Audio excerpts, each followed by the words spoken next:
We are back. Thank you for keeping it KUTV. Continue engaging with us on X at KUTV_Kenya, at Kemuma_Monari. We'll continue with the conversation.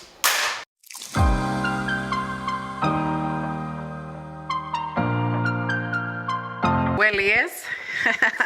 First of all, I think we just have a lot of lack of awareness, where a lot of people maybe don't take electronic waste as a serious form of waste like all the others. And this is because, in a way, it doesn't smell. You know the way you have your organic waste smelling in the house, and you quickly can get away to a way to just get rid of it. So I think that is one of it. We don't seem to see how serious it is. So this conversation is very important, so that we're able to reach many people, and they understand the reason why you can't have your batteries, whether it is your remote batteries or any other form of electronic waste just lying around, in your homes, in your cabinets, in one of the spare rooms or the stores. So that is one. We have to create awareness so that we inform the community the dangers of electronic waste. Of course, secondly is where there is the thinking, that there's a lot of I would say money in electronic waste. Yes, I mean it is sustainable, but I think the thought that every of these items has big chunks of precious metals, I think that is also not very true. We have some content in there, but not as much. So I think that is the other thing that we also find, where people, there's always this discussion. I'm bringing this much e-waste to we center, but I don't seem to be getting as much benefit, or the expectations are too high. So I think that is the other thing that, would want to look into. The other one is we have regulations currently in Kenya. So I think the main thing is just to ensure that the enforcement of the same is well done, so that electronic waste can be properly managed.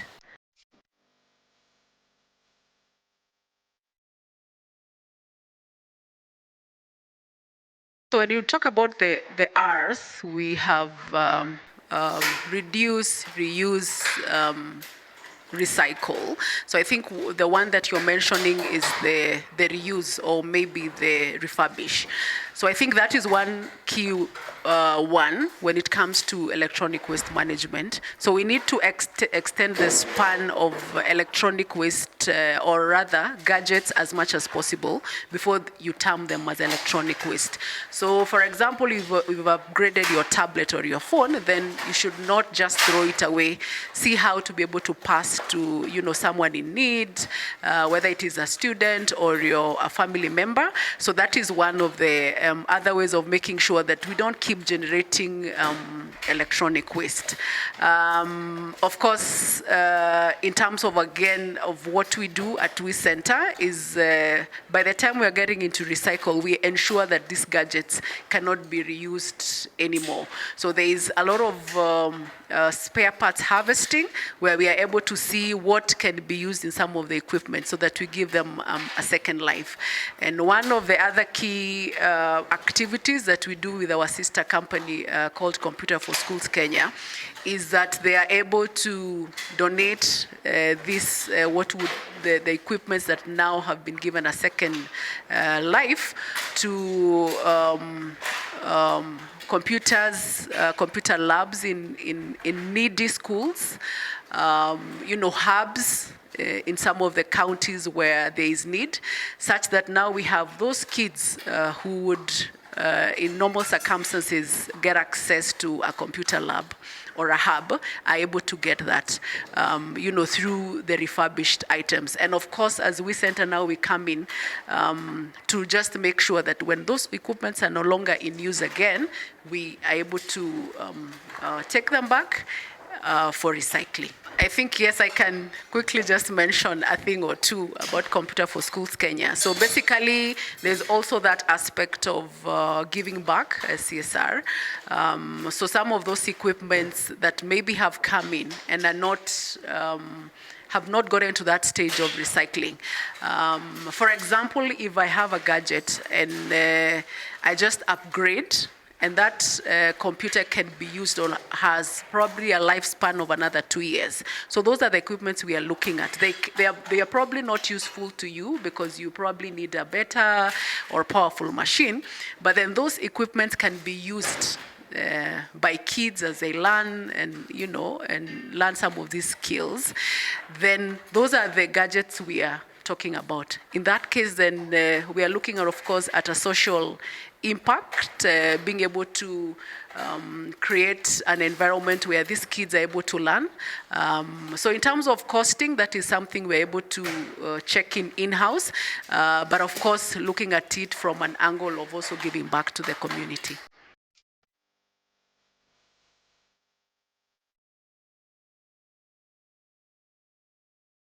Well, I think in terms of policies, we have enough policies in Kenya. I think it's just a matter of implementing, enforcing, making sure that we're actually following the policies, and also sorting at the source is a key one. There's already conversations and policies around that to make sure that we don't have all waste in one place. Even at the household level, people will be educated to ensure that each of those waste is separated, even at source, before now we come and pick. So I'm already foreseeing a scenario where by the time somebody is disposing, then you already have a separate holder for electronic waste and the other forms of waste.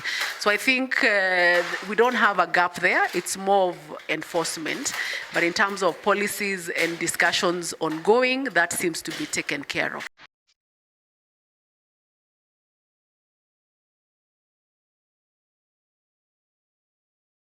Well, I think electronic waste management can only grow better and bigger. Of course, now with information, for example, the policies and what you're talking about, the extended producer responsibility, the Take Back initiative, where manufacturers are encouraged, to have take back policies. And of course, we've talked about the appetite and the drive around just people wanting to embrace more of technology. Of course, we've seen with our Gen Zs and then discussions going around, everything seems to be going social media. So that is definitely telling us that electronic waste management sector will only become bigger and bigger.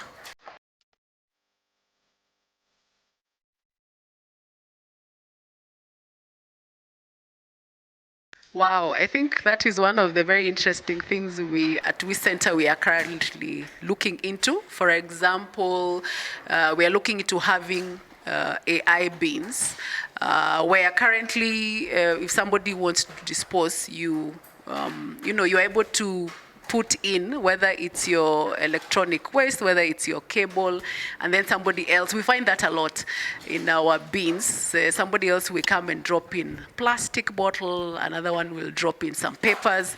So basically our bins, and this is something we are currently piloting, will be out in probably a few months, is it will be able to detect that, whatever item you want to dispose is not electronic waste, and then it refuses to accept, such that now our bins will only accept electronic waste. So we are excited at the solutions, we can find around using AI. So that is just one example, but definitely with AI, we already see a situation where we'll have improved solutions and, have efficient processes around electronic waste management.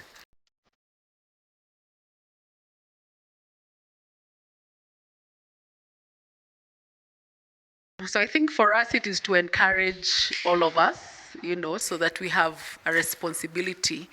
We have a responsibility to dispose of our electronic waste properly. And of course, through organizations like We Center, we're able to do the same. Remember, we want a safe, a safe and green environment for all of us. We've seen the consequences of not taking care of environment. and waste management is a crucial part of it. So I think for us is to encourage all of us to be able to participate, make sure that you dispose of your electronic waste properly, and of course looking forward to more discussions. I think if you want to reach us, you could probably go to our website. You'll be able to find our contact there and reach us out on how we can be able to partner and work together. Thank you so much. And that's it. That's all the time we had for you tonight on the Technovation show. I'm glad you could join us. I hope this episode was insightful. So until next time, same place, I have been your host, Yvonne Kemuma. Have a blessed night.